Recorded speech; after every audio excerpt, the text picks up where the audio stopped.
सभी दोस्तों का स्वागत है मेरे यूट्यूब चैनल पे। तो आज हम करंट अफेयर्स 2024-25 जिसमें आपका ये 19 सितंबर 2024 का करंट अफेयर्स है।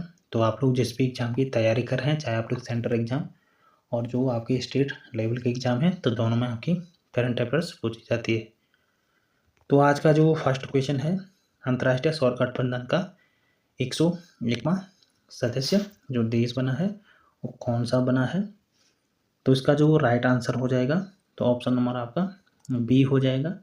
तो नेपाल यहाँ पे 101वां देश बना है। 100वें देश की बात करें तो ये पराग्वे बना है। तो इन दोनों को नोट कर लीजिए। जो आपका अंतर्राष्ट्रीय सौर गठबंधन है, तो इसमें अभी वर्तमान में 120 देशों ने यहाँ पे हस्ताक्षर किए हैं और जिन देशों को यहाँ पे पूर्णतः सदस्य दी है तो उनकी संख्या 101 है। तो 101वां देश आपका नेपाल है। तो इनको भी आप लोग नोट कर लीजिए।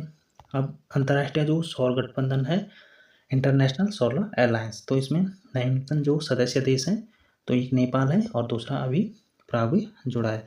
नेपाल 101वां और पराग्वे 100वां देश यहाँ पे सदस्य बना है, जिनको यहाँ पे पूर्णतः सदस्यता दी गई है। इसका जो मुख्यालय है तो वो आपका गुरुग्राम हरियाणा में स्थापित किया गया है। अब जो अंतर्राष्ट्रीय सौर गठबंधन बनाया गया है, तो इसका जो बनाने का कारण है क्योंकि यहाँ पे जो ग्लोबल वार्मिंग और जो जलवायु परिवर्तन है, तो उससे निपटने के लिए, उससे मुकाबला करने के लिए भारत और फ्रांस के द्वारा जो अंतर्राष्ट्रीय सौर गठबंधन है इस पर विचार किया गया था।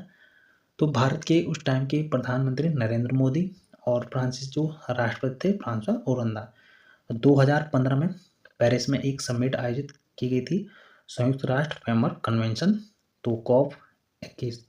तो इस अवसर पे अंतर्राष्ट्रीय सौर गठबंधन का यहाँ पे गठन किया गया था और ये आपका भारत और फ्रांस के द्वारा इसका यहाँ पे गठन किया जाता है अंतर्राष्ट्रीय सौर गठबंधन का।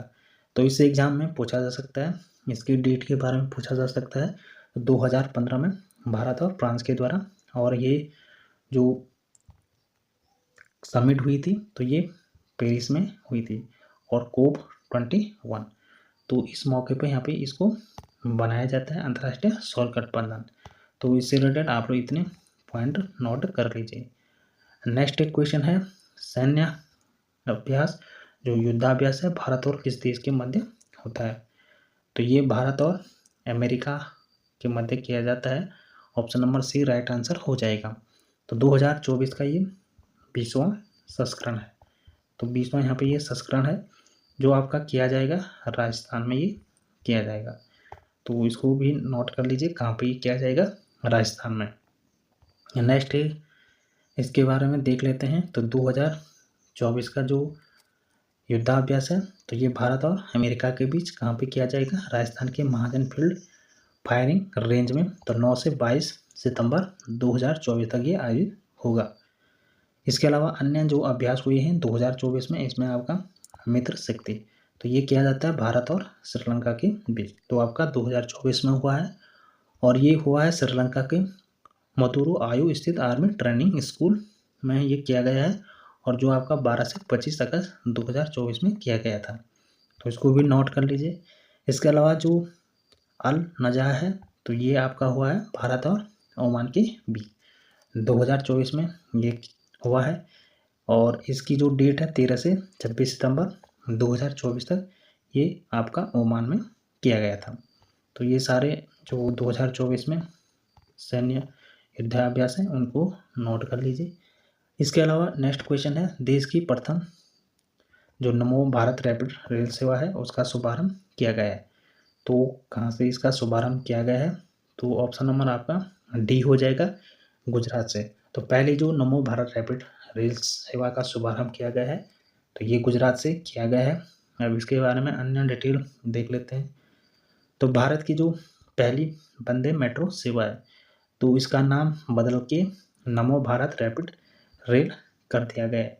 तो प्रधानमंत्री के द्वारा 16 सितंबर को भुज से अहमदाबाद के बीच इसको चलाया गया। तो इसका शुभारंभ 16 सितंबर से किया गया है। साथ ही यहाँ पे जो पहले इसका नाम क्या था, वंदे मेट्रो सेवा, अब इसका नाम नमो भारत रैपिड रेल रखा गया है। तो इससे क्वेश्चन बनेगा आपके एग्जाम में। नेक्स्ट है विश्व ओजोन दिवस मनाया जाता है, तो ये मनाया जाता है 16 सितंबर को। ऑप्शन नंबर आपका बी राइट आंसर हो जाएगा। अब जो विश्व ओजोन दिवस है तो ये क्यों मनाया जाता है? इस समय जो विश्व ओजोन 2024 की जो थीम थी वो आपकी मॉन्ट्रियल प्रोटोकॉल जलवायु कार्रवाई को आगे बढ़ाना है, तो ये इस बार की इसकी थीम थी। इसके अलावा जो 1994 है तो इसमें संयुक्त राष्ट्र महासभा ने एक प्रस्ताव पारित किया था, तो 16 सितंबर को अंतर्राष्ट्रीय ओजोन दिवस के रूप में स्थापित किया गया।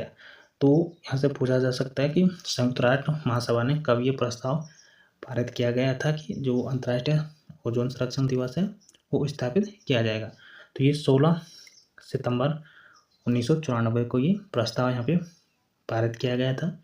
इसके अलावा जो मॉन्ट्रियल प्रोटोकॉल है तो इस पर जो हस्ताक्षर किए जाते हैं वो 16 सितंबर 1987 को किया जाता है। तो जो मॉन्ट्रियल प्रोटोकॉल था ये क्या था? ओजोन परत जो नष्ट हो रही थी उसके संरक्षण के लिए ये मॉन्ट्रियल प्रोटोकॉल किया जाता है। तो इसी के उपलक्ष्य में 16 सितंबर को जो ओजोन दिवस है वो मनाया जाता है। इसके अलावा जो पहला अंतर्राष्ट्रीय ओजोन संरक्षण दिवस है तो ये मनाया गया था 16 सितंबर 1995 को, तो इसको भी आप लोग नोट कर लीजिए। नेक्स्ट है सिंधु जल समझौता किया गया था, तो ये कब किया गया था? तो इसका right answer option number C हो जाएगा। 19 सितंबर 1960 को ये किया जाता है। तो ये आपका भारत और जो पाकिस्तान है उनके मध्य सिंधु जल समझौता किया जाता है। अब इसके बारे में डिटेल देख लीजिए। तो आज ही के दिन यानी 19 सितंबर को ये किया जाता है। तो 19 सितंबर 1960 को भारत और पाकिस्तान के बीच जो सिंधु जल समझौता है वो किया जाता है। इसमें जो 6 नदियाँ होती हैं तो उनमें से 3 नदियों का जो पानी है वो पाकिस्तान को दिया जाता है और 3 नदियों का भारत को दिया जाता है। तो कौन कौन सी वो नदियाँ हैं? तो इनमें आपका सिंधु, झेलम, चिनाब, इन 3 नदियों का जो पानी है वो पाकिस्तान को आवंटित किया जाता है, और जो रावी, ब्यास और सतलज है इन 3 नदियों का पानी भारत को दिया जाता है। अब यहाँ पे जो सबसे महत्वपूर्ण मध्यस्थता की भूमिका जो निभाता है तो ये आपका विश्व बैंक इन दोनों देशों के मध्य यहाँ पे सहयोग करता है, मध्यस्थता स्थापित करता है। तो ये इम्पोर्टेंट बन सकता है कि जो सिंधु समझौता हुआ था उसमें मध्यस्थता की भूमिका किसने निभाई थी? तो वो वर्ल्ड बैंक ने निभाई थी। इसके अलावा जो सिंधु समझौता हुआ है तो ये आपका 19 सितंबर 1960 को किया गया था, और भारत और पाकिस्तान के बीच ये सिंधु जो जल समझौता है वो हुआ था। तो ये सारी जानकारी